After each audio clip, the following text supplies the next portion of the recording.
All right. Why don't we go ahead then?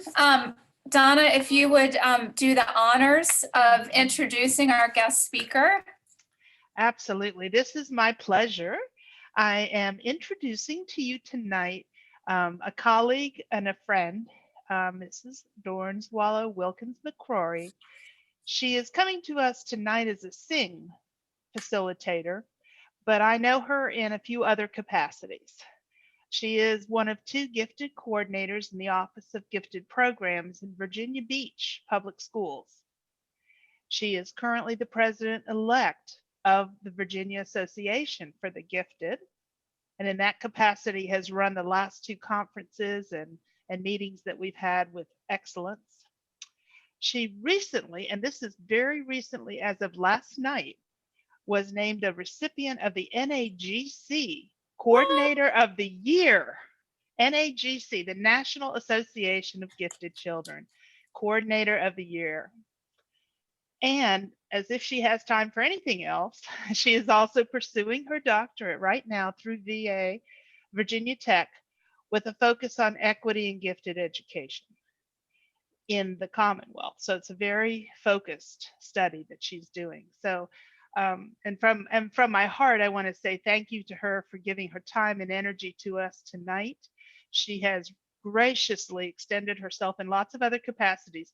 If you were on the TAGAT committee last year, the year before perhaps, you might remember that we did some visits to other divisions to get ideas from them to share and to learn more about how students are served across the state.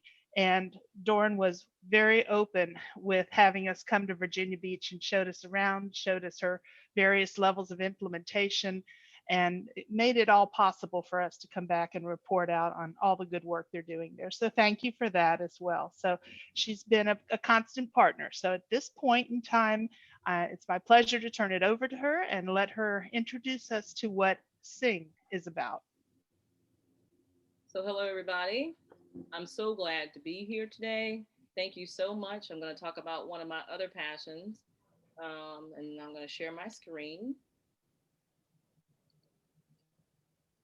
So this session is about building bridges. You're going to hear about a pilot program that we did in Virginia Beach approximately 2 years ago, and it's partnering with parents using the Supporting Emotional Needs for the Gifted, the SENG SMPG model, and we focused on Title I schools in the beginning.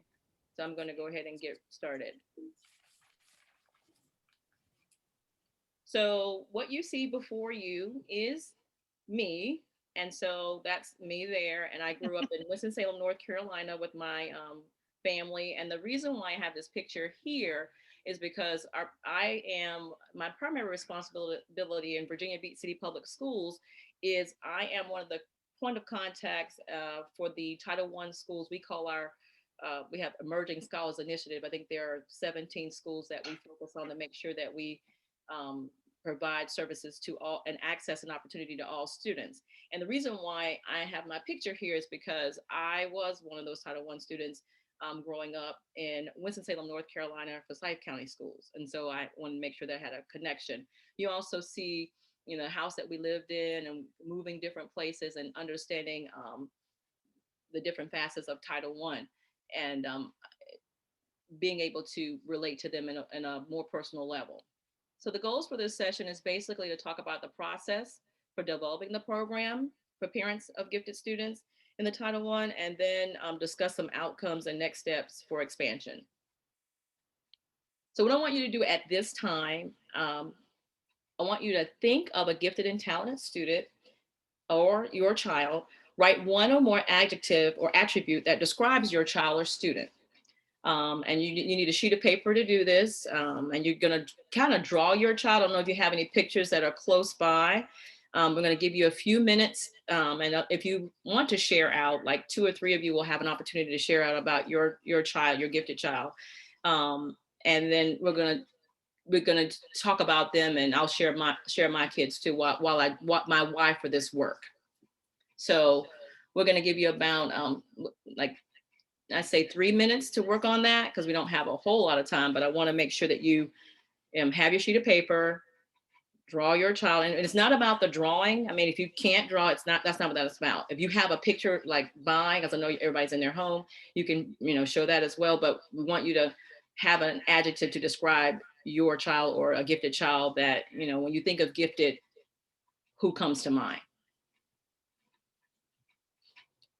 So I'll put my timer on and give you about 3 minutes, and then we'll move forward.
Okay, our time is up.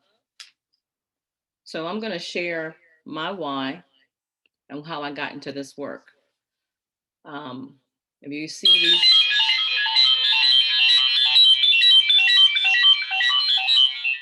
so my timer.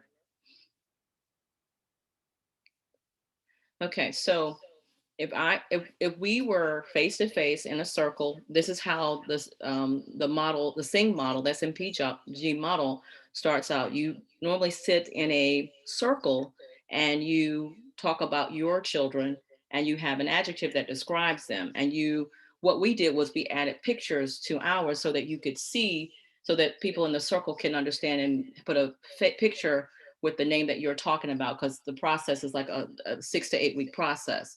So this is my why. My son is Raphael Dornay McCorey, and my daughter is Dorian Talivia McCorey. And I got into this work primarily because of them and their social emotional needs. And my son is verbally loquacious, and that's wonderful in some instances, but not so much in class. It could be problematic. And my daughter is also highly logical.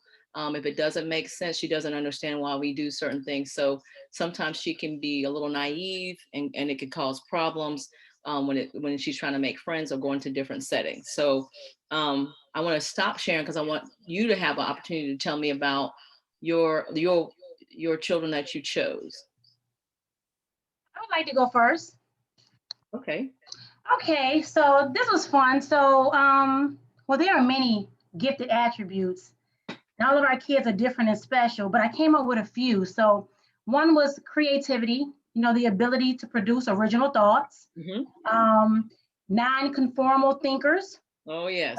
They go against the grain and what is considered normal Right. or acceptable. Mm-hmm. I find that some gifted kids exhibit sarcasm too. That's true. They're Very quick with the comeback, very, very witty.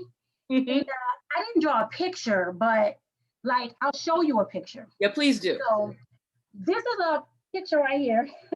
Yes. My daughter, when she was very, very young, she drew. And I don't know, I don't think she fits the full definition of giftedness, but she definitely has gifted attributes. So I thought this was a bunny when she brought it home. And so I thought it was a rabbit. She said, "No, Mama, it's a cabbit.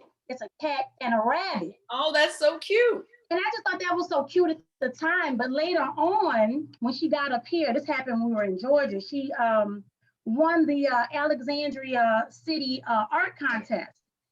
She drew Nat Turner in cubism form. Oh my goodness. Yeah, and this happened her 5th grade year when she was at Laos Cross, 4 years ago. And it's very important that we nurture these little things in kids because you don't know where it's gonna go. Exactly. And it's not always in kids who have the label. Exactly. That's so true. That's so true. So she's talented. Oh my goodness. That's amazing. I mean, because she was doing it. How old was she with Chill? Can you bring the picture back again? Because a cabbit that's very creative. Highly creative. That's her cabbit. I put it on a little plaque. Priceless. That's priceless. Yes. How old was she? Oh my goodness. She might have been in 2nd grade, maybe 3rd. She was really young. Yeah. Highly clever and highly creative. Thank you for sharing that. Thank you. Anybody else would like to go? Come on, don't be shy. This is what I like about the SMPG process. And the reason why this is important is because usually parents who have students that are gifted, they're kind of scared to share their information because it sounds like you're bragging. I didn't tell you that my daughter and my son are academically gifted. They were in the Governor's School for the Arts. One is vocal music at Carnegie Mellon University. And the other one was Elon for musical theater. And they both my daughter was an equity actress. But a lot of times in other environments, gifted folks don't get to share about their child because it seems like you're kind of bragging. And so this is the time where we are creating community about our children. So please share. I'll go next. Okay. So I have done this exercise before, and that's why I invited Dorn, because I just found it to be so powerful. So, and I'm not an artist. So here's one of my children. He's a boy. I have 2 boys. You can't really see, but the adjectives that I used to describe my child are laser focused, obsessive. So acquiring knowledge becomes obsessive. Yes.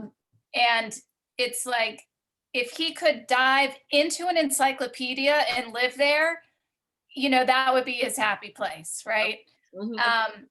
Musical, very musical. And then, some of the downsides, and I think that's why the SENG model is so interesting to me, is that because he lives in an encyclopedia, he has a lot of knowledge. And so sometimes the weight of the world is burdensome, and not, as a child, not having the social emotional skills yet to deal with that. So the pandemic, there have been some scary moments around the pandemic. Right. But as he's gotten older, he's learned, I think, to use that sort of obsessive nature and the curiosity to his advantage. So the way he dealt with the coronavirus in the beginning was to just go research all of the major plagues, Right. chart it on a graph, dive into the structure of the coronavirus itself, how they compare it, so that he could make sense of it in his own head. And then also the sensitivities. So being able to go from like 0 to 500 in a split second. That's right. And that can be frightening, I think, probably to him, and not as much to us, but when he was little, it could be frightening. So that's my share. Thank you so much for sharing. And a lot of what you said is very common in gifted students and gifted children. And especially the sensitivities and being immersed. And I'm so proud that he found a way to navigate, because he just researched the coronavirus and charted it out. I think that was very wise to help him not overthink it or, become depressive. Anybody else? This is Asha. I'll go next. Okay. All right. So words to describe. Well, actually, I have a daughter. Okay. She's in 5th grade. And I'll brag about her because I'm proud of her. She's independent. She's a self-starter. She's very private. A lot of kids, they like to overly share, and that's natural. She doesn't do that. She's very shy. She's very creative. She's musically inclined. She plays 3 instruments. And she's very inquisitive. She asks a lot of questions. And just like Laura said, yes, when she is interested in something, like she likes rocks, she collects them. She reads all the books on rocks. She knows, she's always coming to me and telling me all these stories about, and I'm like, about rocks that I've never heard about. So that's just how she when she becomes interested in something, she becomes obsessed with it. And she wants to find out as much as she can find out about it. And the music part, she sings, she plays the piano, she plays the violin, and she's taken clarinet in school. A lot of people don't know that because she keeps that to herself. Quiet. And and she reads a lot. So that's my daughter. Thank you for sharing. Thank you so much. Anybody else? I can go. Okay. So I didn't do this picture. Langston actually drew this picture of himself. Oh. That's Langston. I'm not sure if I'm doing it, if you guys could see that, but we could, and a very nice job. Very nice. So Langston is very, it's funny, your first adjective that described your son was loquacious, and that's exactly what I had as my first adjective for Langston. Very talkative, like he's really into like scientific facts, and like most recently he's into like social studies, politics and whatnot. And so he gets up at like 6 o'clock in the morning and just starts, just talking and sharing just random facts, and it's great. However, I felt that in school it did get in the way of his social relationships with his peers, because like he, it's just that the things that he was interested in, or he is interested in, a lot of kids his age just were not, like a lot of his friends are like playing basketball or whatnot, and he's just not into it, like, so that's one way to describe him. He's really inquisitive, very curious, always asking questions, even if you provide him with answers and it's kind of like, well, but why? And then he goes off and does additional digging on his own. He actually started teaching himself Japanese, and I was like really impressed, to the point where, we decide, okay, well, let's just get him a Japanese tutor. And the boy walks around here speaking Japanese. I don't know what he's saying, but I mean, it sounds good to me. And so that's pretty much him, but very curious, very talkative. That's my Langston. I can totally relate. We call him Dornay. We used to call him Dr. Dornay because he knew everything, and he had trouble making friends because he didn't know how to turn that off, become social. So I could totally identify. And it's not that he didn't want friends; it just got in the way. And so he had to learn how to turn that off and on at the right times. And it took some time to do that, especially in school, because she was so misunderstood. So I could definitely identify with that. Anybody else? I thank you for sharing, guys, because that's what it's all about. All right, I think I'll go. Okay, okay. I'll share. Thank Okay, you. I think I have their picture here. I don't know if you see them. Yes, I There. do. Yeah, they are here. Uh-huh. Yes. They are twins, Oh. and I do have one is very talkative. She's a leader, and we call her a future lawyer. Yeah. Yeah. And I have one very quiet, observe, very smart, very private, and loves Spanish. So he's been taking Spanish class for a long time, for 9 years. Oh, wow. Yep. And he's very motivated to get anything he put his mind off. Thank you. Right? That's it. Thank you. Thank you so much for sharing. You're welcome. It's funny that how they're so different. Yep. Because people don't understand. I think that, gifted comes in like one, mold and one, and it doesn't. That's several different, they're different qualities. And like one can be introverted and one can be extroverted. So I thank you for sharing, even though they're twins, Yep. you be introverted, but what I've heard, the common theme is that they immerse themselves in whatever they're interested in, and what they have this insatiable desire to learn, and they Yes. want to figure things out, and they want to know the why, and it's hard for them if they don't know what the why is, or they want to research it. They want more, and sometimes school, playing the rules of school doesn't really fit with them. So that's why these SMPG groups work really well. So anybody else? I don't want to cut anybody else off. I want to make sure, give everybody an opportunity who would like to share about their child or their student that comes to mind. Okay, well, we're going to go ahead and move forward. Let's go back and share again, share the screen.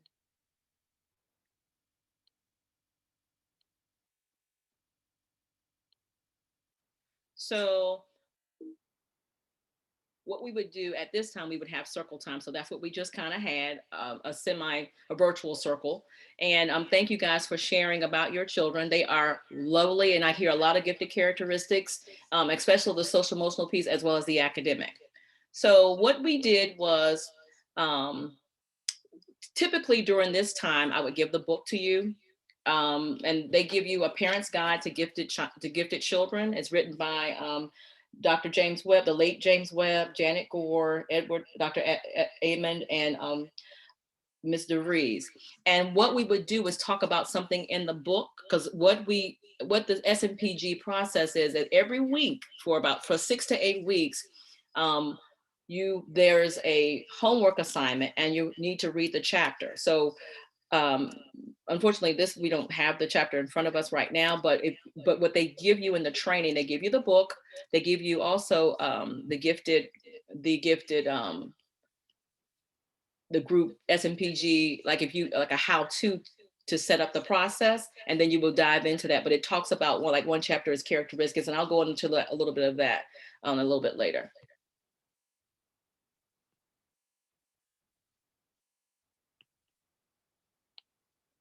So week 1, we talk about definition and characteristics, and some of you shared some of that. And just like you see the pictures in the, what we did was we pretty much sent out information to our parents from our Title I schools. And what they did was they said, yes, we'll be a part of this book study. And we purchased the books for them, and they came together in we have something called the ATC. It wasn't at a school. We wanted to make sure that no one felt like that they had an upper hand because it was their child's school. So we put them in a place, we call it the Advanced Technology Center. And then we had our meetings at 6 o'clock in the evenings. So I want you to hear from one of the parents that came and came consistently. And she's going to share about her experience in the SMPG. So when you got the flyer and you came to the first meeting, what was that like? Were you scared? Because it was our first time doing it, and we introduced ourselves and introduced everybody. We tried to make it a safe environment. But what was the and you had the book, we paid for the book. So when you read the chapters and you had to do your homework, because that was a prerequisite, what did you think about our first meeting? Okay, so first meeting, I was honestly really intimidated to go, but I knew I don't get in where I fit in anymore. I go where I know I belong, and I feel like I belong wherever I need to be. So for me, a lot of times when I've gone to events for my kids for birthday parties, all that stuff, except for when I went to the gifted arts school, all the parents, I didn't feel like either I was younger than them, or I didn't feel like I fit in with them, or kind of like an outsider. That's all my own stuff, you know. Right. But for me, so I was intimidated when I went. I was still intimidated at that first group, but I was able to be myself, and I was excited about the books because, well, that's something I love reading, and Right. I really love the material, especially I love the homework assignments, you know, that stuff all day, and I felt like the more we got into that stuff, the more it made me comfortable, because I feel comfortable talking about stuff that I know. So Right. So you said earlier that you saw yourself in the book. It Yes. kind of helped you. So can you talk about that specifically? What really, if you can remember, because I know it's been a while since we've done it, but what spoke to you? Like what? I know, because when I read certain things, and you know, you have identified gifted daughter, and I have identified gifted children as well. Certain things you do see yourself. So Yes. what spoke to you? Oh wow. I mean, the behaviors that were maybe misidentified when I in school and with my mom, with conflict with my behavior, or you know, not exactly in the box thinking, and I mean, I always loved school. That was big for me. That was honestly the only reason I went. It wasn't for the people, it was for the knowledge and the challenges, and trying to challenge myself and other people, and that's something I saw in the book. Also, as we got later in the chapters, there was something about, you know, substance use, and that is a coping mechanism for children, that, and I mean, that just boom, there it is. There it I is. mean, Right. yeah, Because yes, they are very, very sensitive, Yeah. and they can overthink some things. And there was I think a lot of people have misconceptions about gifted. People think that kids are perfect. Yes, absolutely. They think that. And for me, it was enlightening, because honestly, it was a little bit of closure. It answered so many questions I had from you know, my struggles when I was growing up, and it gave me some validation as to why, okay, something wasn't wrong with me. It was just unrecognized, and being able to do that with my kids, seeing other people have that realization for their kids was beautiful, and then also being able to, when we got to, you know, the whole, just because your kid, you know, ends up getting into drugs does not mean they're not gifted, Right. And that's something to look out for, and being able to tell that to the group as somebody that's lived through that, so maybe they can prevent that for their kids. Right. So I like the fact that you were very open and honest. And you felt, I guess, and I think you felt safe. We tried very hard to make it safe. Did you? At what point did you feel less intimidated? Like, would you feel like, okay, these are my people, and I can share my story? So I can, after watching people for a while, I can kind of read people and everything, and you could see what somebody thinks of what you're saying as soon as you say it. Right, If you that's just look true. around the room. You can. So when we came back from that homework assignment, and you know, I had read everything, and I had some questions and notes, and we all kind of went back and forth around the room, you know, and people, honestly, was seeing other people open as well, admitting maybe their own shortcomings with their children, and some people also feeling the same way that I did. Okay, well, you know, I was like this also, and it was that mutuality of experience. Right. Nobody had all the answers. Exactly. We all were sitting there to learn, and even though we were professionals, we're parents too. Our kids didn't come with a.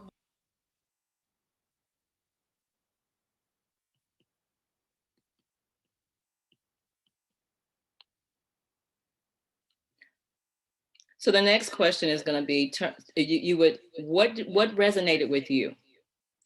What is one thing that the parent shared that resonated with you, and why? Think about some of the things that she said and what spoke to you. Okay, I'm going to jump in. I think Dorn knows this. So this was the point when I cried when I went to Dorn's session.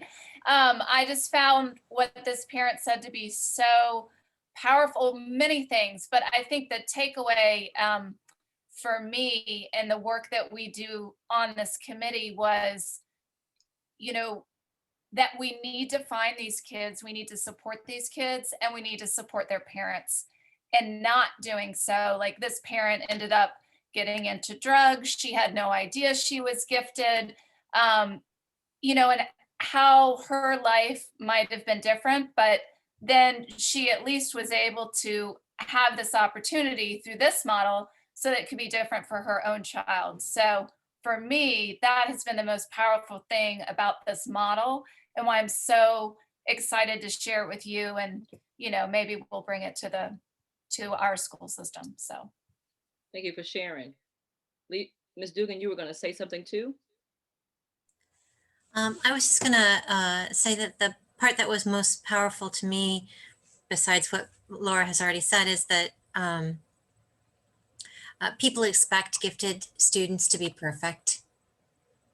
Sure. And they're just people like anybody else.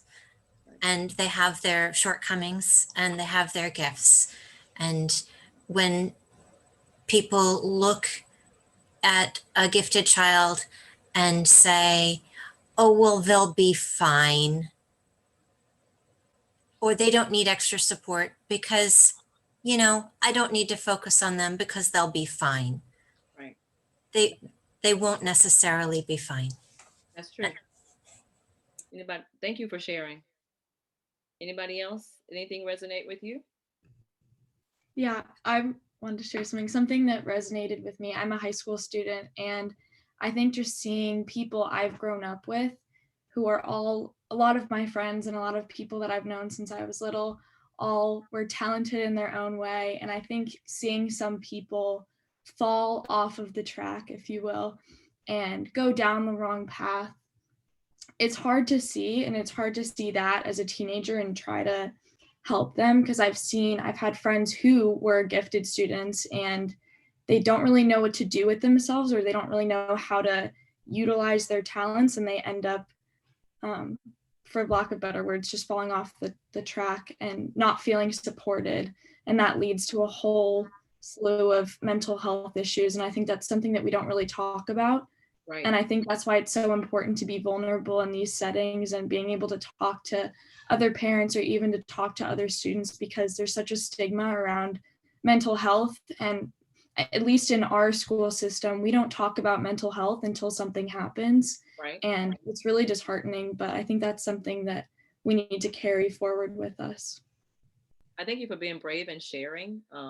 It's interesting. NAGC just had a national conference, and they had like a talk similar to this, and they had a couple of men share out, and one guy said that he felt that he was broken because he didn't know, because he could solve problems in his head without showing things on paper, and he said it was a big problem for the teachers, and so he thought that he internalized that and felt like he was broken for a long time. And I thought, how terrible to go around to think because you don't think like somebody else and no one has pointed out your gifts to you, you surmise that you were broken.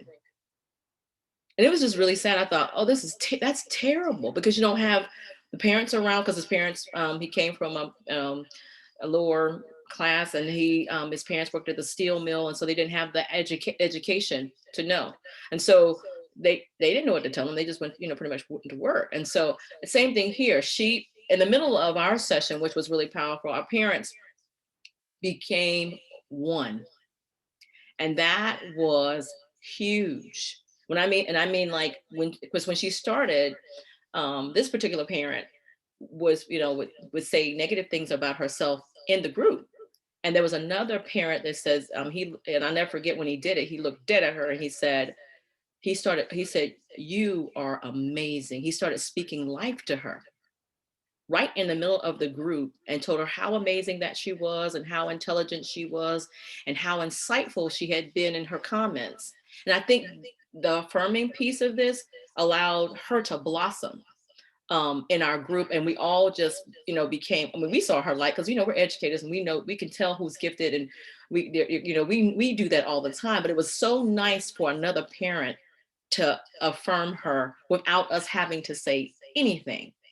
It was very powerful, and I think she evolved about that. And then she became a part. We have local plan for the education of the gifted subcommittees, and we invited her to be a part of one of the committees. And she felt like that was a doorway into a place where she probably would have ever done anything quite like that. So we built. That's why it's called building bridges. You want to build bridges for parents and students so that you can educate the mom and dad so they'll know that their kids, there's nothing wrong with their kid. And there's nothing wrong with, them if they're not getting everything right and it's not 100%. And they have those, concomitant traits. That's what we call them. They could be good in one sense and then not so good in another. I mean, you could be verbally loquacious, fine, but if you're interrupting the classroom, that's going to be problematic. So they had to teach them about their gifts and how to leverage those gifts and talents and how to utilize them is really important. And that affective domain, that social emotional piece, usually in school is not really taught. I mean, I learned about this program.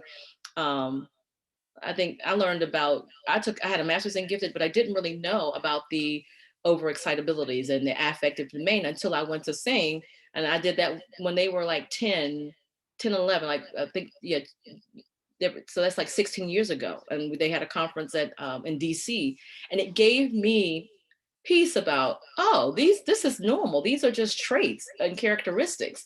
They're fine. I just need to be able to understand that and explain it to them, and they're fine. It's just, this is just a part of the giftedness. Like you said before, Lee, they're not perfect because that's what people think gifted is synonymous with. So I just wanted, anybody else want to chime in before we move on? Okay, so let me share again. Thank you guys for sharing.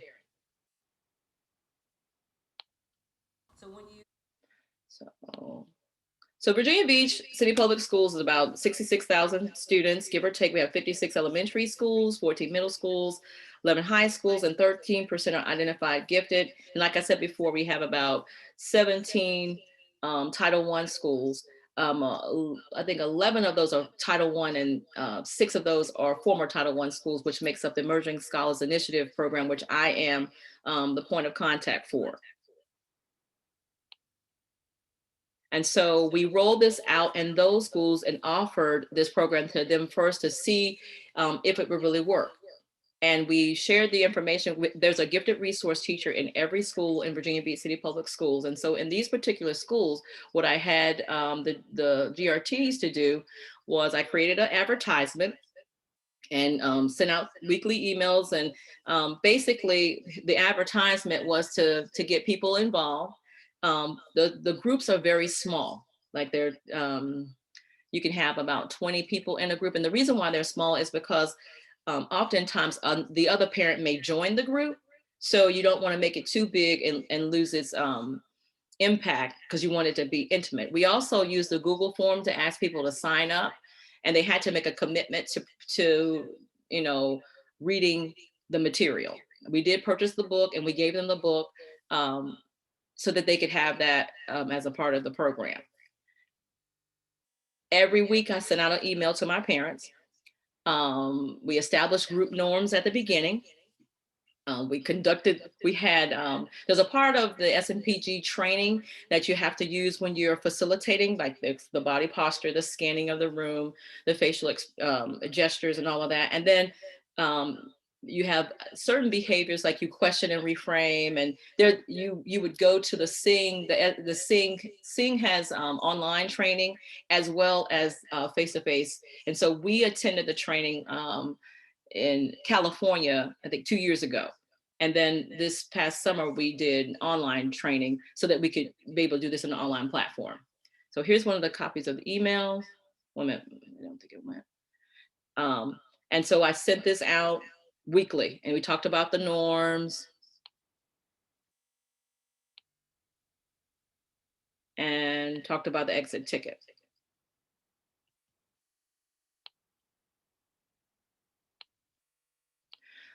Typically what you have to do, part of the process is you have 2 facilitators. They want you to come in pairs, one person. We did it with 3. And the reason why we thought it would be best that way is so that you can, there's an opener, the person that's a facilitator that opens the meeting, someone who closes the meeting, and then someone who kind of facilitates the meetings with gestures. But they train you in the SMPG training to do all of those things. The book is set up, they have week 2 is chapters 3, 4, and 5, because you talk about communication, motivation, and discipline. Week 3 is kind of a heavy week because you start talking about intensity and perfectionism and stress. And sometimes it talks about idealism and unhappiness and depression. So we tell the parents in advance that what we're going to be talking about, and we make it like Vegas, this is confidential. What we say here stays here, because sometimes people can open up and share some things that that shouldn't be discussed openly anywhere else. Week 4 you talk about acquaintances, friends, and peers. And then 9 is about family and friendships, relationships, siblings. And then chapter 10 is values, traditions, and uniqueness. And then 11 talks about successful parenting, some complexities. And then finally, chapter 12, we talk about children who are twice exceptional. And then week 6 is chapters 13 through 15. We start talking about identification, educational fit, and professional help if you need that. The pictures, if you look on this side, is them pretty much participating in the sessions, and they had this. Remember, I had you guys kind of do your picture and your adjective. So everybody we created folders and had the picture in front, so that every time the parents talked about their child, that we could have a face to go with the name. And then at the very end, when we started this process, I ordered pizza for them, and we made it very inviting and had some food, and at the very end they became such a close-knit group that they decided to do a potluck on their own, and they bought all the food, they organized it, and they got it together, and I thought that was really cool. So after it was over, we had an exit ticket. They shared in the information, and then some of the thoughts that they had was, after reading the chapters, did you find the parent discussions valuable? And then they talked about, yes, it was always helpful to hear how other families were doing. Our children, though completely different human beings, have a lot in common. Many parents feel alone in the struggle. It will benefit all schools and all parents to have a support group of some kind at their neighborhood school. And then the other thing was, the SENG model focuses on the social emotional needs of gifted students, and what tools or strategies did you find helpful during your reading to help you meet your child's needs? And there was a lot of information about discipline. One that stood out to me was discipline, and the fact that it was appropriate for this to be discussed and even negotiated. And then they talked about how they were raised, and they were trying to implement something new for their child or their children. After we had our SMPG pilot, it went really well. It went so well that the following year, we had some ongoing collaboration with the director of SENG, and then we had a one-day SENG mini conference on November 2nd, and then November 1st, the day before, we trained 16 facilitators to carry on this work and spread it out and offer it to other parents and at different areas, just not just Title I, but lots of other schools in our school division. And we did a cross section, we had a combination, we wanted to make sure that it was diverse regardless status, socioeconomic status. We want to make sure that the person was approachable. We were very intentional on the people that we pulled in to become facilitators. And then we started at spring of 2020, and then what happened was, it was going really well, and then COVID happened and we had to stop. We want to make sure that we talk about Dr. James Webb, who is the SENG founder. He was actually in our session, one of our sessions, the last session. He passed away, I think a week after, and he founded this wonderful organization. And the book is rich with lots of examples, and we wanted to make sure that we honored and talked about his legacy and emotional support for gifted students. So, and we thought it was just wise to make sure that we talk about him. And that's my information. And if you have any questions, I'm glad to answer anything that you have right now about the process. I'm gonna stop sharing. And if you have any questions for me at this time about the process or anything, I'm here to answer those questions. Sure. Can I raise my hand? Hi, I'm Daryl Sampson, the Executive Director for Student Support Teams with Alexandria City Public Schools. Hello. Hi. It was great to hear your presentation. I heard you talk about online trainings available. Yes. Through SENG. Are there trainings specifically for training group facilitators, or are there also some trainings just in general about social and emotional needs of our gifted and talented learners? So they have both. Okay. They have, if you go on the website, and I mean, that's easy to find, they always have, Dr. Christina Collins is the new SENG president, and they have really been doing a really good job with offering lots of webinars, especially during this COVID. So they've been offering a plethora of information. And that's why they tried to pivot and train people for the online platform. And we participated in it this summer so that we could also have that opportunity. And it was a lot less, I mean, it was a lot cheaper than it would be in face-to-face, but you have to kind of have both. But to answer your question, yes, they have lots of webinars and seminars, that's what they call them, seminars, and that address plethora of social emotional needs by professionals. Great. And so when you talked about, are you in Virginia Beach still on hold due to COVID for running those parent groups? Yes, we right now, because we've been, I don't know if you know about Virginia Beach right now, but Yes.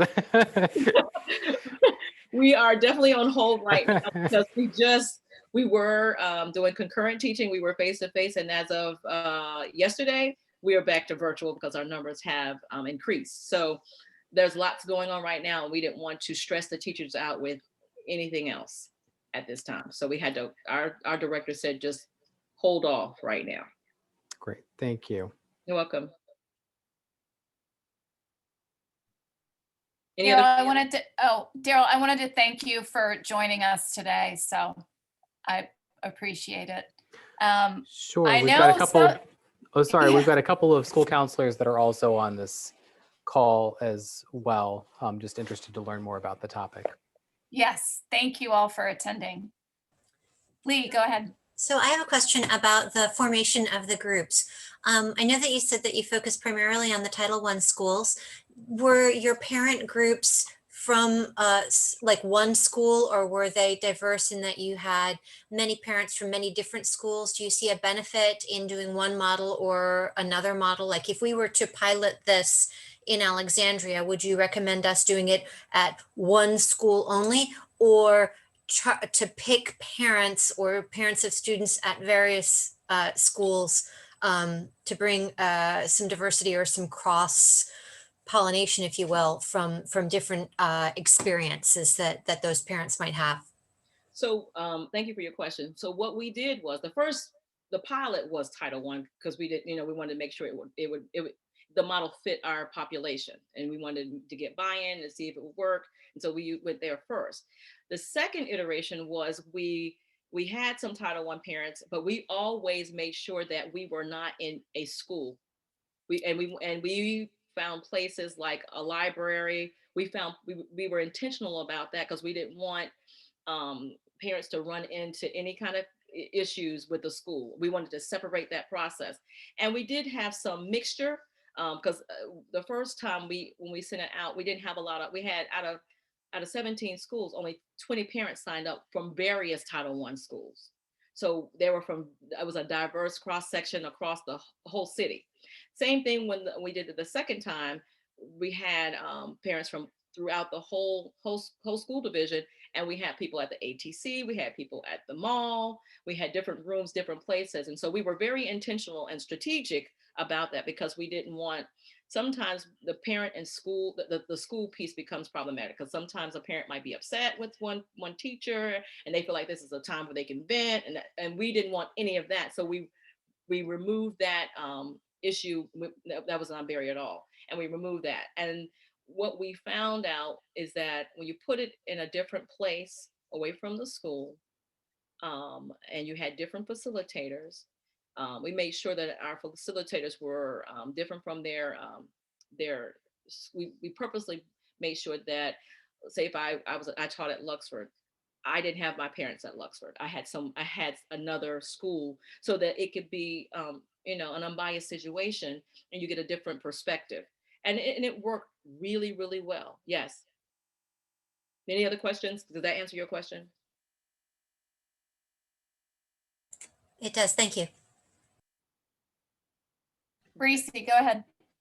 I have a quick. Did you use this model with? So you were saying that you had a larger sample size throughout the district. Was that inclusive of high school families as well? Yes, we have. Okay. Yes, ma'am. We have GRTs, K through 12. A gifted resource teacher is housed in every school in Virginia Beach City Public Schools. So high school teachers were there, middle school and elementary. And we cast the net very wide, and we wanted to be inclusive because we know in high school they deal with different things, and they feel things differently. So, but we wanted to make sure that they had an opportunity as well. Okay, perfect. Thank you. Thank you for your question. So I'm going to piggyback on Reese's in that your target parents were not just elementary parents, but you had parents participating from K-12. Yes, ma'am. Thank you. And what ended up happening in our first initial group, which happens the high school parents felt it was their obligation to kind of warn. When we hit chapter 7, one parent brought her husband came with her, and they talked about how their child had a problem, because gifted kids, when they've sailed through school and they've done really well and they've never hit anything hard. So this child hit a wall in high school, and because she couldn't do well with algebra, and the parents didn't know how to handle it, and the child started cutting. They had to, and they felt it was really important to share their experience, to let the other parents know how to navigate when your child who has been sailing through school has no problems, and then all of a sudden they hit a wall, and to be very conscientious about that, and don't talk down to the kid, don't make those mistakes that they felt that they had made, and they were willing to share because they didn't want that to happen to any other child.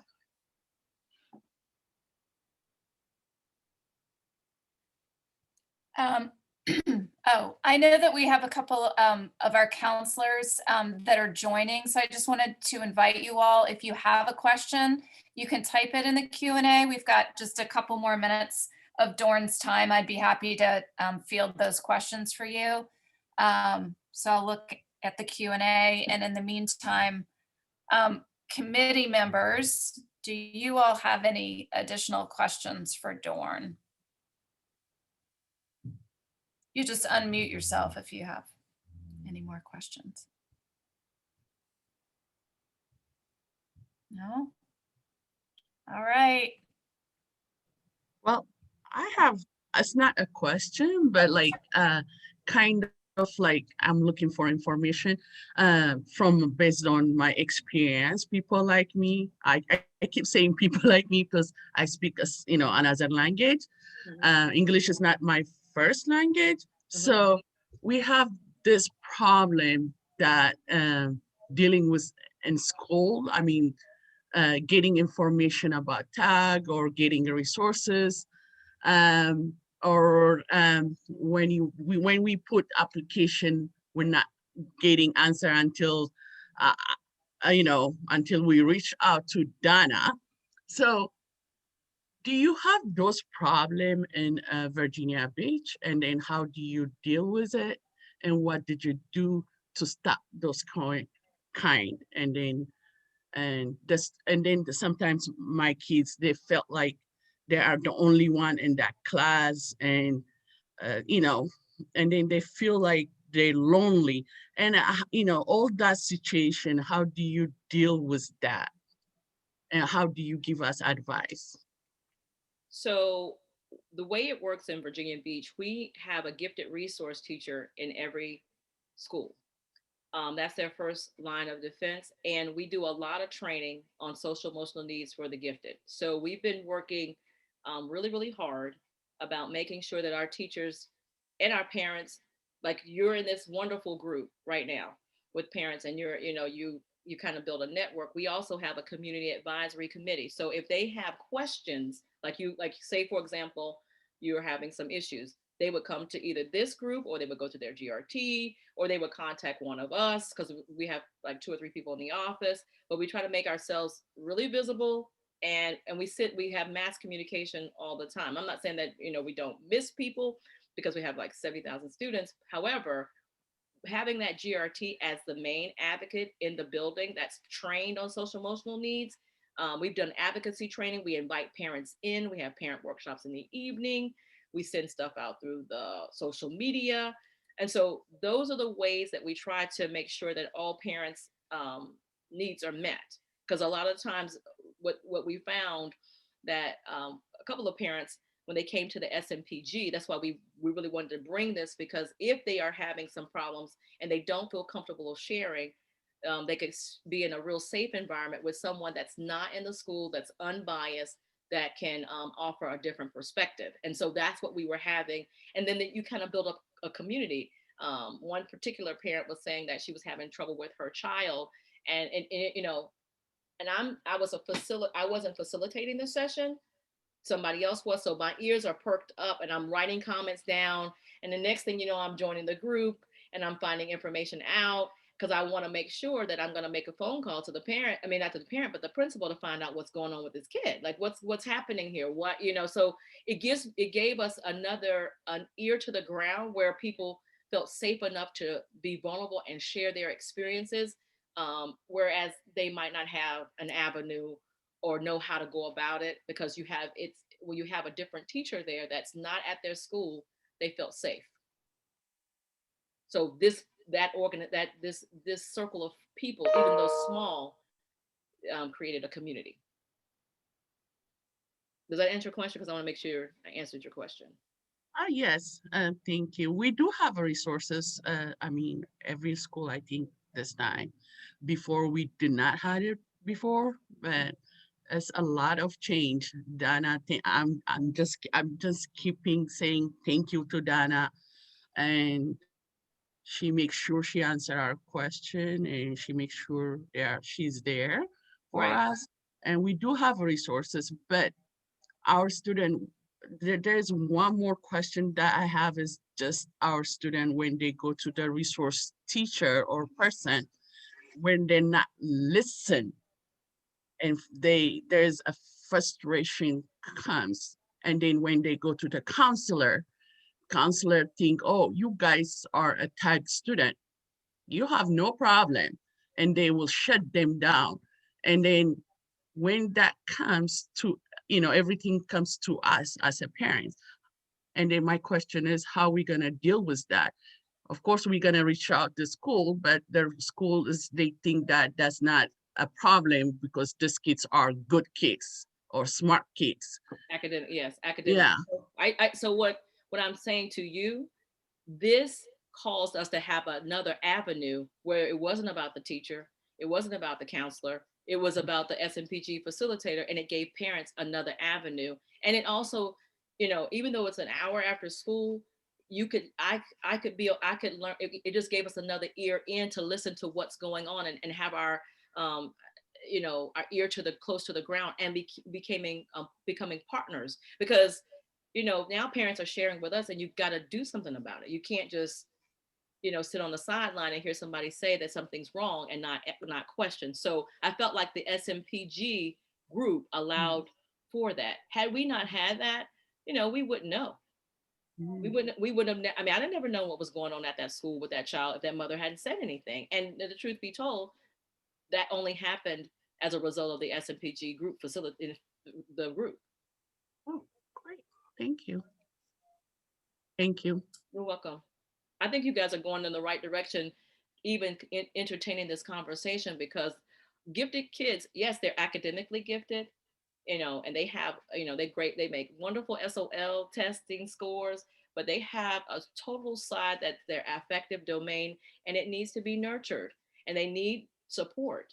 And if you don't attend to that, you're going to have some problems. And as Reese said so well, there are a lot of kids that hit the wall, and they run into a lot of problems, and they don't know how to deal with it because they've never had problems before. They've never struggled academically. They hit something that they don't know how to do for the first time, and then they feel like they're ungifted or a failure. And so it becomes very, very hard. They start internalizing that they're a failure, and that you don't want that. And so many times, people aren't trained in gifted ed. They don't have to get an endorsement in it, and so they don't know what the students deal with.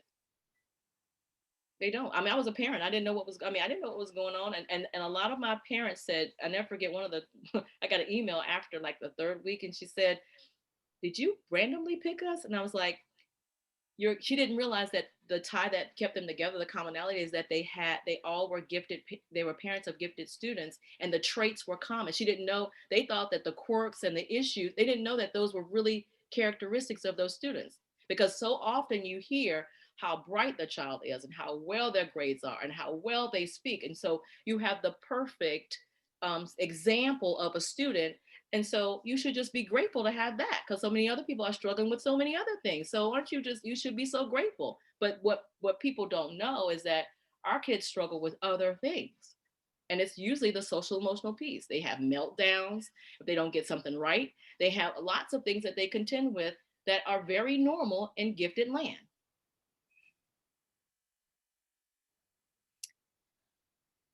All right. I think we've taken your time, Dorn. I'm so appreciative for you giving us this presentation. Cannot thank you enough.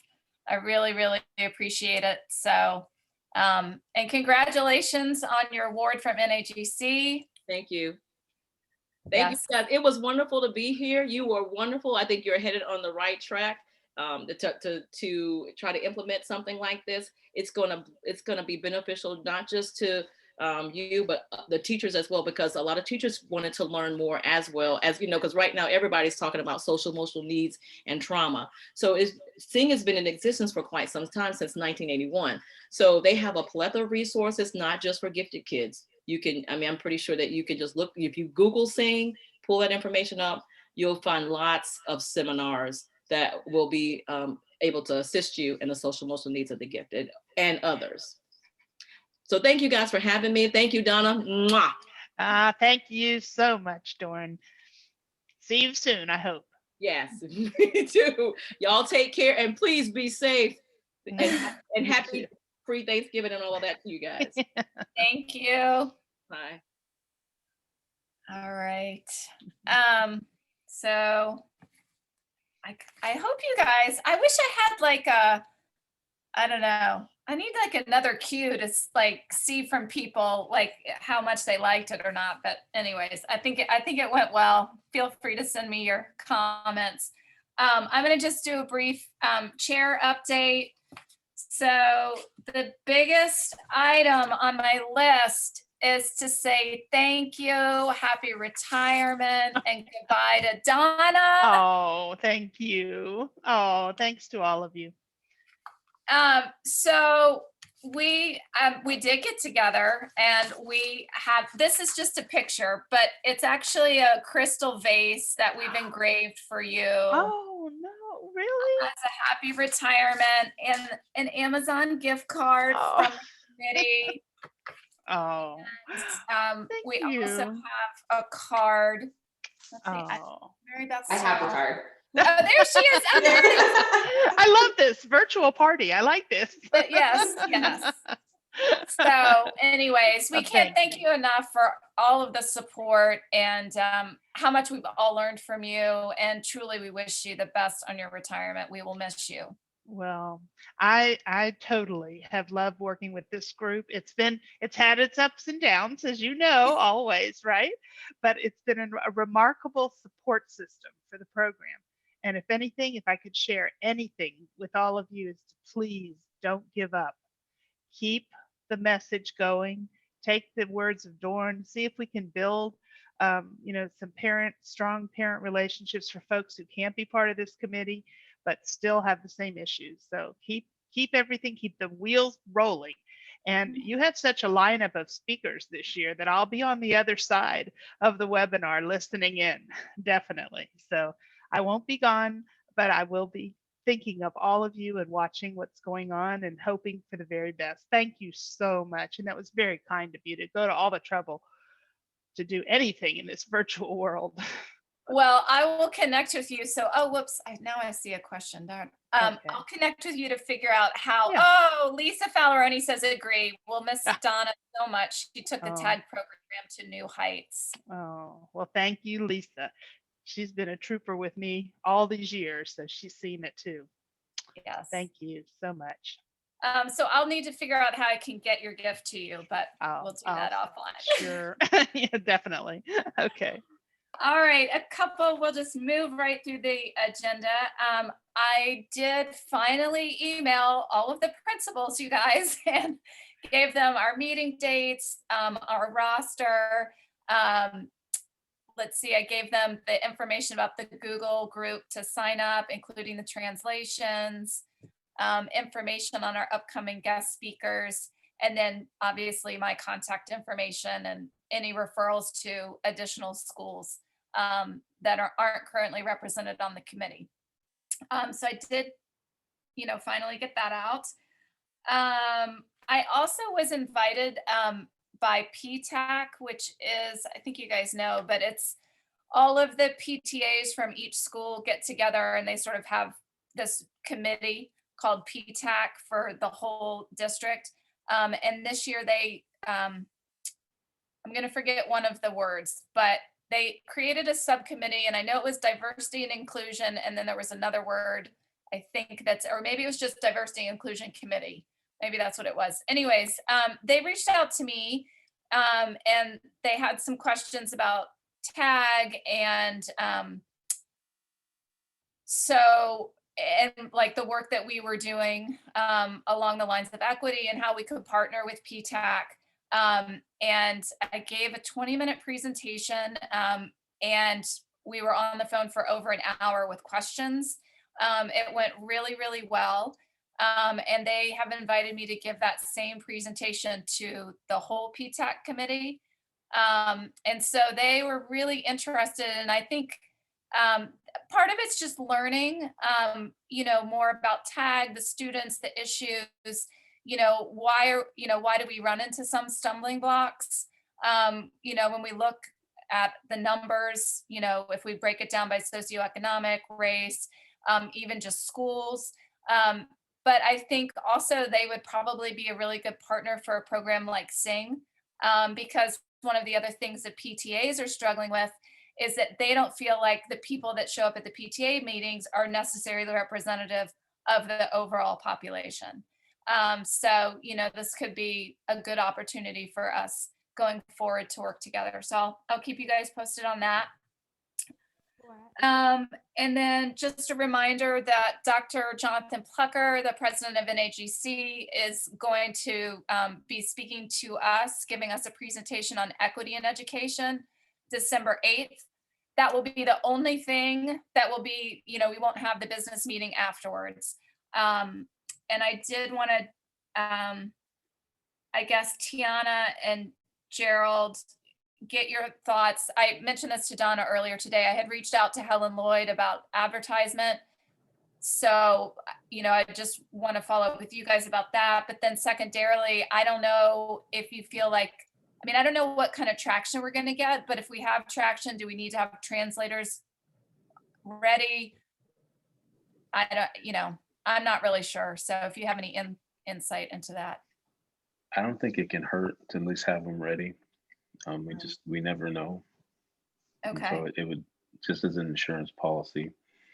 And while I have the floor, before, I know there's not a central office report. I don't know if Donna's doing a report today, but thank you, Donna, for your time from when I was a principal at GW to now getting to work with you a lot more closely, just helping me understand a talented and gifted student and the policies and practices. And I just appreciate the time we spent together. Dr. McCorey, you just went on mute. I don't know why, it's just like magically my phone went on mute by itself. I wasn't even touching it. But thank you for the time, and I just really enjoyed our time together, and you will be missed. So thank you, Donna. Well, that's my feelings, absolutely in the opposite direction, right back at you. It's been wonderful to have you as part of this team and my team for the last couple of years. And I know you will lead it and keep going forward.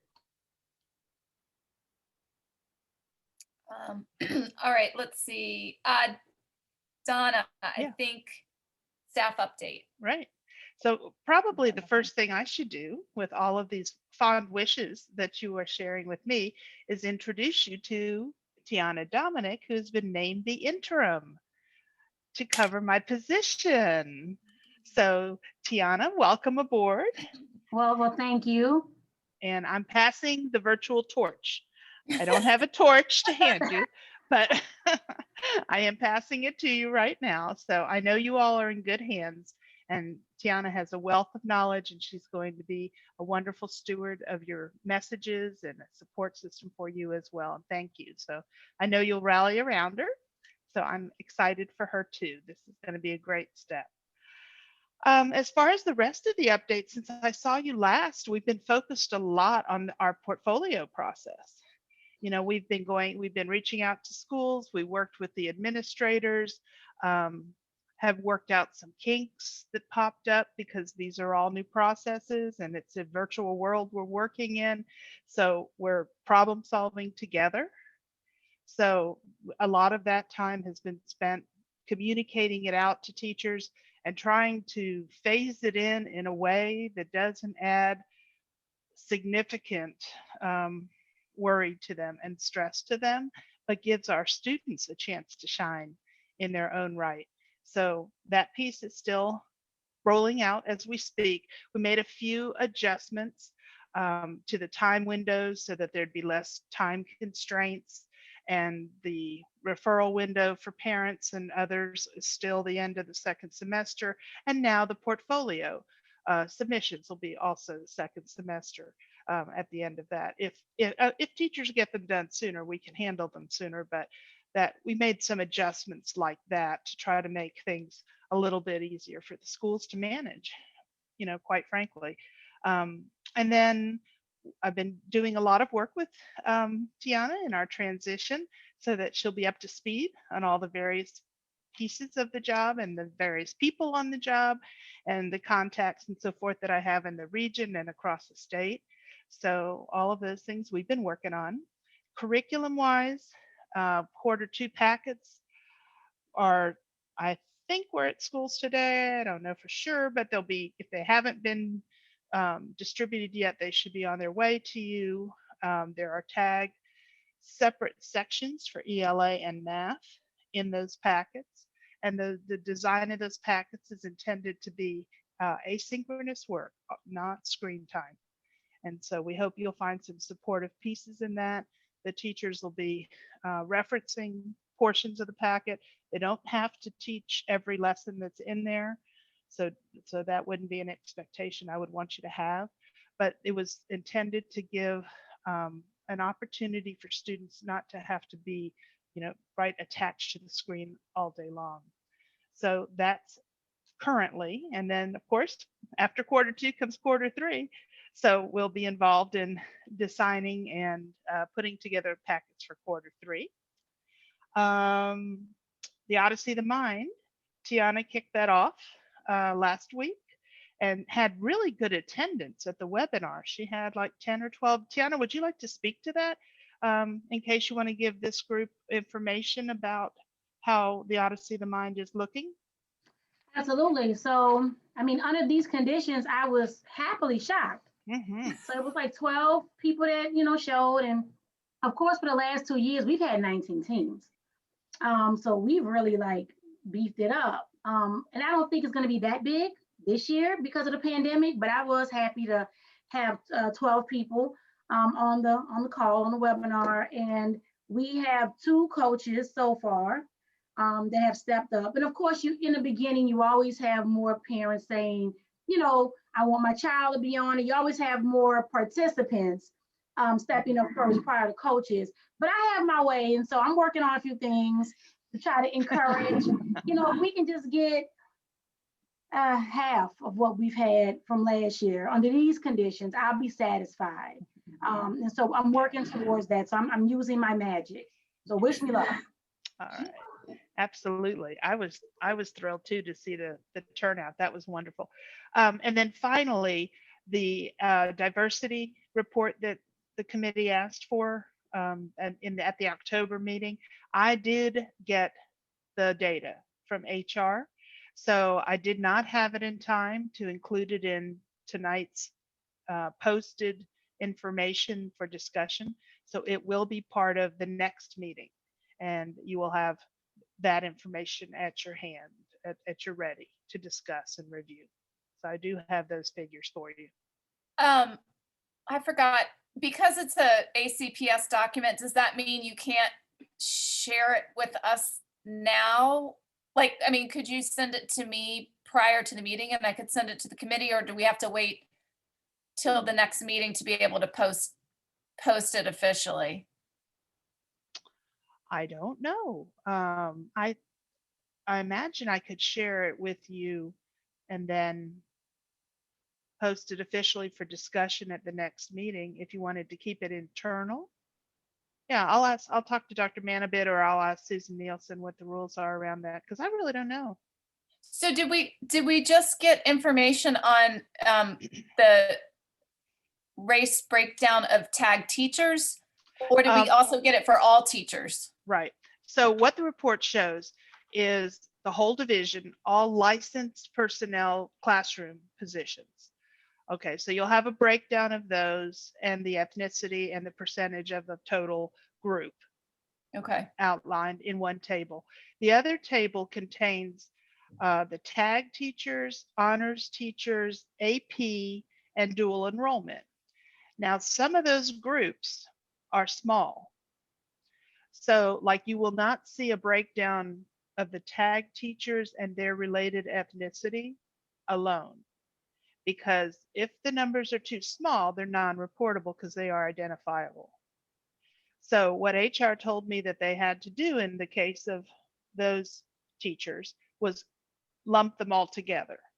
So instead of a breakdown of 20 tag teachers, you're going to see a breakdown of 254 tag and advanced coursework teachers. So you will see that breakdown as compared to all of the employees, all the classroom licensed employees. HR also pulled out positions such as psychologists and speech pathologists and specialty areas like that, that is not what our conversation was going to be around. So those specialty groups were pulled out. So I think the total is like 252 teachers who teach the advanced coursework or tag, and against something like 1,150 classroom teachers in overall. But I could, I'll check and see if I could send that to you sort of unofficially, and then have it in your hands for discussion at the next meeting. Okay. Yeah, absolutely. I'm sorry I didn't have it That's in time. I mean, that's progress. I mean, it's, it is. I'm impressed. I mean, it's good that you got it. Yeah. Thank you. Yeah. Yeah. So I'm happy to get that to you as soon as I can. Okay. And that is it for me. I'm looking forward to hearing Dr. Plucker next. Yeah. All right. So we're going to move on to approving the minutes. You guys, we have 2 sets. We have the October 14th minutes as well as the November 9th minutes to approve. Was there any feedback on, we'll start with the October minutes. You guys are kind of quiet tonight. That's all right. If there's no feedback, then can somebody motion and we'll go ahead and approve the October minutes. Can someone make a motion? I mean, So moved. can I get a Second. second? Okay, Second. great. Thank you. All right, so, all right, for October minutes, I say yes. Next on my screen, Reese, Yes. Lee, Yes. Daphne, Yes. Zion, Yes. Mary Beth, Yes. Lindsay, Yes. Kathleen, Yes. Mark, I approve. Julia. Approve. Thank you.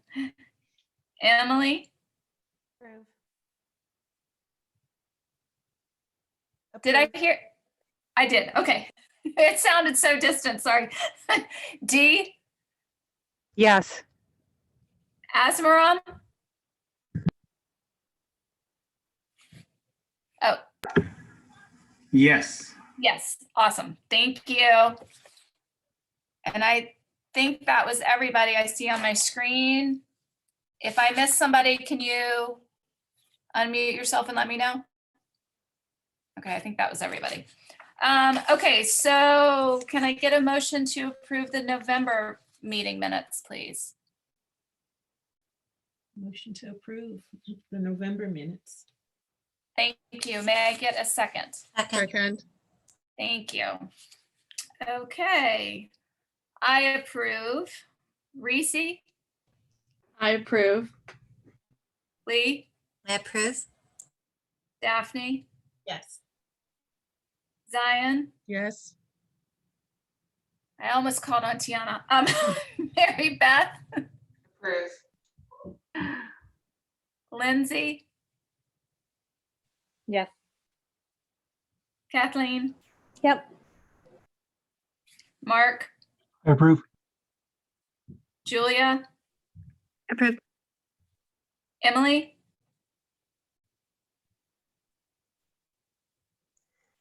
I approve. Sorry, I'm having problems over here. that's okay, thank you. D, Yes. Asmaram, Yes.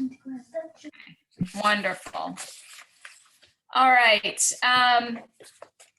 so next on the agenda is just, we haven't really touched base about virtual learning and any feedback that you all want to provide, I guess specifically really with regard to talented and gifted services, or, you know, things that you might suggest that we can relay back to the administration. If there's particular struggles, or if things are going, something's working really well, let us know. So if you don't have feedback, that's fine, but I wanted to just ask the question since it's, you know, part of our work this year. So if anybody wants to share something. This is Dee. Can Yeah. you hear me? I can. So my boys are at Cora Kelly, and it's been very interesting having the opportunity to sort of watch how their teachers and their classrooms operate in a way that I've never been able to do before. Yeah. And I know I've said it in past meetings, but they're really doing a fantastic job of differentiating at Cora Kelly. And it's really quite different from what I hear from other parents through this committee at other schools. And so I think it's worth, not just in virtual learning, but also when we go back to in person, it's worth taking a look at what Cora Kelly is doing, because there's some really good things happening in terms of using the breakout rooms and getting the kids into different groups and classifying them even independent of the tag identification, just being able to say, you're doing really well in math, and so I'm going to have you work with this enrichment teacher in this group. And it was very interesting today. I actually overheard a whole conversation about a math group that was broken out, and both the teacher and the enrichment teacher, who is just he's a resource teacher at the school. He's not a a specifically tagged identified teacher. Both of them gave the kids this little like, the reason you're in this group is because we've seen that you're getting the stuff that the class is doing really quickly, and we want to make sure that you're challenged. And so, you know, which was a really interesting conversation for me to overhear as a parent, like, oh, that's, you know, and there was more to it than that. It was not just that statement, but that they were telling the kids what was going on and why they were in this group, and what the goals were of being in that group. That's really good feedback. I'm going to make a note of that. You know, my overall thought on that is I think this has been something we've continually pointed out on the committee, is just the delivery of the tag service can be different from school to school. You know, and if we can work somehow to get a more uniform approach, so, you know, that there's a consistent message and consistent expectation, I think for kids, parents, just across the system would be really useful. So yeah, and I would agree with that, absolutely. But I guess I mention it just because when we talk about looking for best practices, there is some great stuff happening right here in Alexandria. And yes, I know there are places for us to improve all across the board, and there's great things happening in other places like Virginia Beach. But, you know, we've also, you know, I think it's always good when we can highlight what's happening right here at home. Agreed.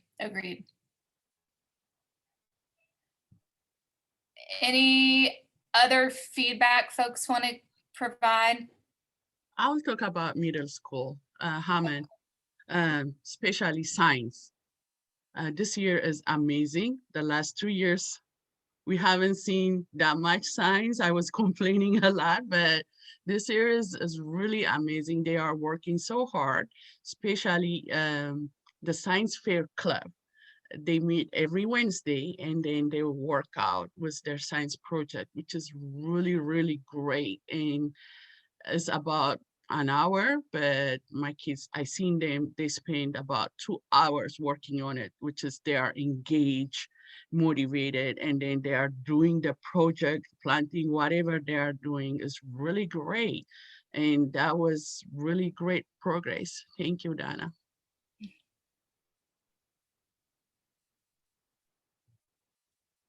Okay. Laura, I had a question. Yes. Sorry. First, I wanted to say that our experience with 4-5 at MacArthur has been going really, really well. So I wanted to say thank you to Ms. Dugan and also Ms. Nicholson. I think that things have been going really well. The other question I had was, I remember either last month or the month before, we had heard some feedback that there were some schools that were not receiving any GIA services. So I just wondered if anybody had any updates from those particular schools. Like, do we know if they have started yet? Was it just a slow kickoff, or are they still not receiving any services yet? I can speak to that. So I think that at George Mason, what I understand is that they're going to start doing pull-out groups tomorrow for GIA, or maybe it started this week. At least from what I've seen, there hasn't really otherwise been tag services delivered to GIA students at George Mason to date. So hopefully tomorrow is a start of good things to come.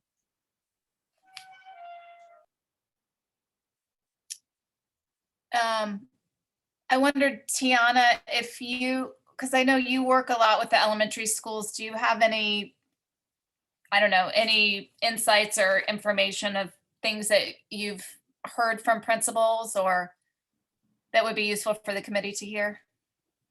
As it relates to GIA and services? Yeah. Or even young scholars in the new schools. I'd be curious about that too.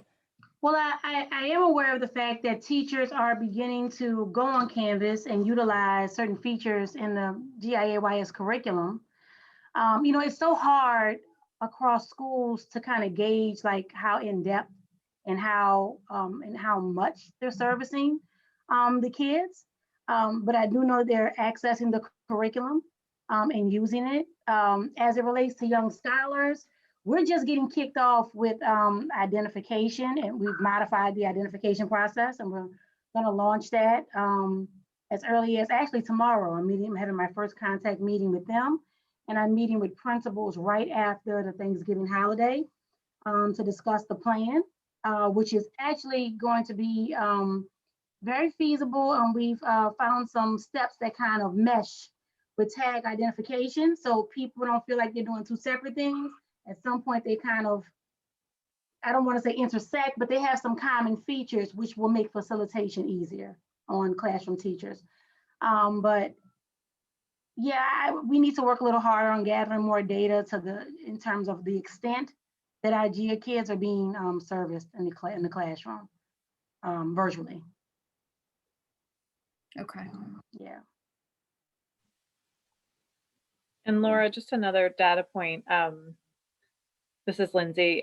My second grader at MacArthur just received his DEP last week. And then today after class, they had a little breakout session, if you will, to discuss a project that they're going to work on. I don't know what form that will take. I mean, I fear that if it's more work that he does on his own, that means he won't want to do it. The switch to less Zoom time and more asynchronous learning hasn't really worked for our family.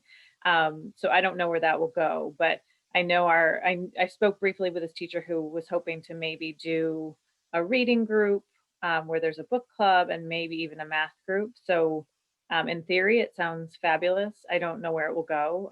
He is certainly still doing the same math on like day 10 that he's been doing, and he's bored, but he's participating. So it's just started. I don't know what will happen. Okay. Thank you.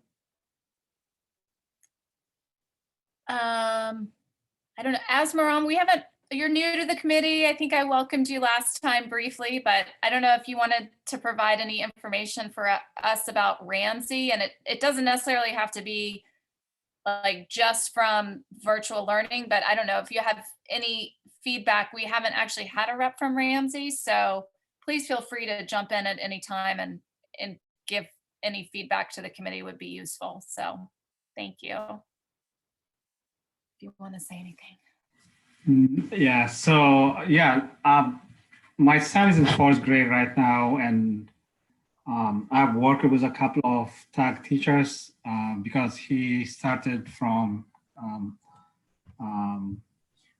1st grade in the tag. So I've seen a lot of improvement, and now with the SAA group, I see a lot of, for virtual learning, I have seen a lot of online resources being used. That's really making, for example, they're studying vocabulary and reading and even math. So it's always hard for them to write and to show their work to the teacher.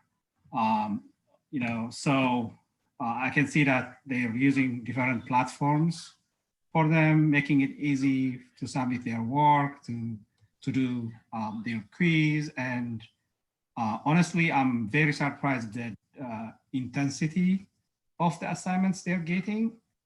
It's really, my son is being challenged, and the same for the other kids too, because I see them working after school. They're working like a couple of hours sitting, reading books, really good novels, and writing their reviews.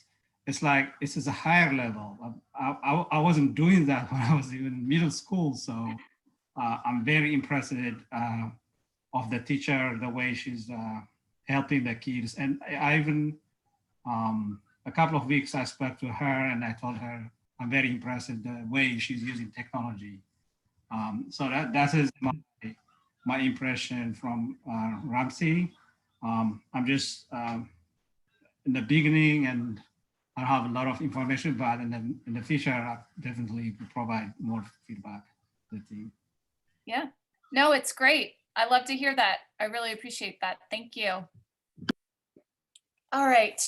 I think, I'm pushing the envelope here with you guys. I mean, we can basically end the meeting. I just didn't know if anyone had just final thoughts about Dorn's presentation, if there was anything you wanted to bring forward to the committee. You know, I just had a couple of minutes on the agenda for that. Or you can email me if you thought. Can I say something? Is it Yes. okay? All right. Yeah. Well, it's November, it's Thanksgiving month. I just want to say thank you to all of you, especially this group. It's amazing group. I appreciate it. I've been with a lot of group, a lot of meetings, a lot of leadership courses, but this group is really, really amazing. They accept everyone with open hand. And then I would really say thank you so much for that. And for me to be comfortable, I don't have to worry. I don't have to look my back. That is way, way, way different from what I know. So thank you. Dana. Thank you. Time 9 years ago, when I joined I brought my son only that time. He is gifted. When I brought him from Montessori school to SCPA's, when I asked GIA course, I was told there is no GIA course. So when I show up your workshop with binder, you did not refuse to look my son binder. And I was amazed. I know that I am in good hand. So thank you for that. So whenever I say thank you, Dana, because I know, from where we came, there is no GIA. Now there's full of GIA. And then the tag is from 9 kids, 48 kids. And it's just amazing the different you make this school. It is to us, to our community, to Alexandria, and it's a fantastic. And thank you for that. I appreciate it for listening to us. And your door is always open. Always. Your phone, you picked up your phone. You answered that emails. Thank you. I appreciate it. So I just want to say that I don't know who you're going to replace you, but I don't know. They have to, they're going to have hard time, but I wish them well too as well. And thank you, and then wish you well. Well, thank you for those. Thank you for those kind words. It's about relationships, right? And our kids will benefit from our relationships. So thank you so much. It's a nice memory. I appreciate that memory. Oh yeah. Oh, I remember it forever. Thank you.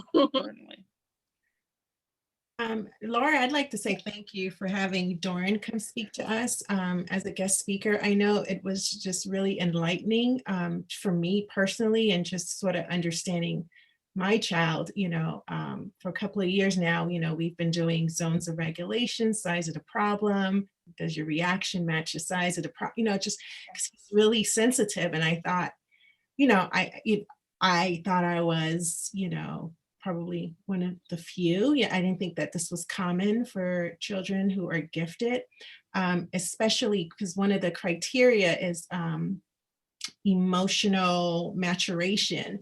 And I think that that's definitely something my son, he's come a long way, but it was just good to really hear Dorn talk about that side, that aspect of the gifted child, that they are human, and that they're not expected to be perfect. So I really appreciated that. Yeah. Good. Thank you.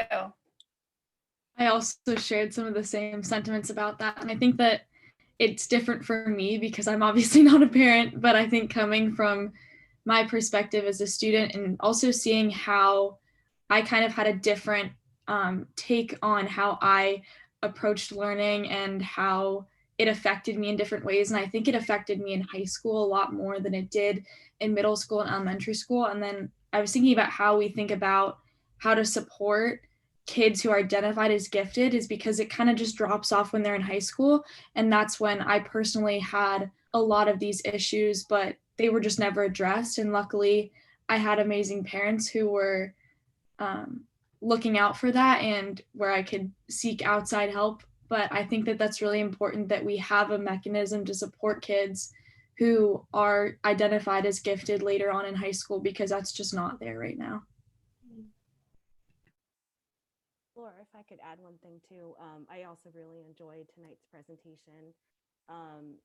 For the members of the committee that spoke about their own children, thank you for sharing, because I know that's not always easy. And I just felt myself thinking while I was hearing each of you talk about your own children, how nice it would be if, you know, one time when we had our meeting, they could get together too, to be able to have other people who are like them, who understand the same struggles, because that was a nice reminder that when we have these meetings and we talk about these things, you know, hearing about each of these children, I think it can be very lonely. And I think they would benefit so much from having others that have some of the same struggles, that are just as sensitive, that have that laser focus. And so I really enjoyed the presentation. And I think it helped us to think about things sort of from a different angle. Thank you. All right. I think we can wrap. I don't believe we have any public comments.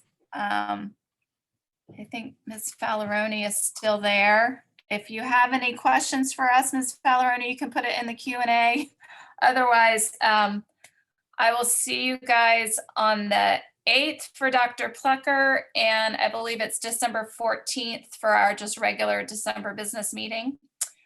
Thanks, you guys. I know this was the longest meeting we had, but I appreciate you guys hanging in there. Please stay safe. Enjoy your Thanksgiving.